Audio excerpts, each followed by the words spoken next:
দূরত্বের জন্য যে আমরা যে সূত্রটা একটু আগে লিখে দিলাম যে আমরা জানি 1/u plus 1/v equal to 1/f এই সূত্রটা ইউজ করবো। এখান থেকে আমরা ভিটাকে আটকাই নেব, কারণ প্রতিবিম্বের দূরত্ব ভি দ্বারা প্রকাশ করা হয়। একটু আগে আমি সাইক্লোড সূত্র দিয়েছিলাম, তোমরা দেখছি।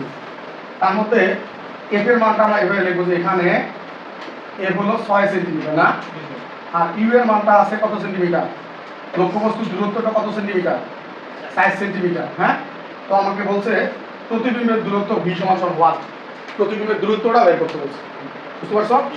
তাই এখান থেকে আমরা 1/v-টাকে রাখি দেই, 1/f এই ইউটাকে ওই পাশে নিয়ে যাই, 1/u। তো 1/f এর মান কত? f এর মান হলো 6 মাইনাস 1/u এর মান হলো 4। এটা 6 আর 4 এর লসাগু। হ্যাঁ, 6 আর 4 এর লসাগু, এই যে 6 আর 4 এর লসাগু 2 দিয়ে এটা এখানে 3 হয়, এখানে 2 হয়, আর তো যায় না। তাহলে 3 দুগুণ 6, 6 দুগুণ 12 হলো লসাগু, 12 হলো লসাগু। তা তুমি 6 দিয়ে ভাগ করো কত থাকে? 2 থাকে, 2 একে 2 মাইনাস 4 দিয়ে ভাগ করো কত থাকে? 3, তাহলে 3 একে 3 তাহলে উপরে হয় -1 আর নিচে হয় 12।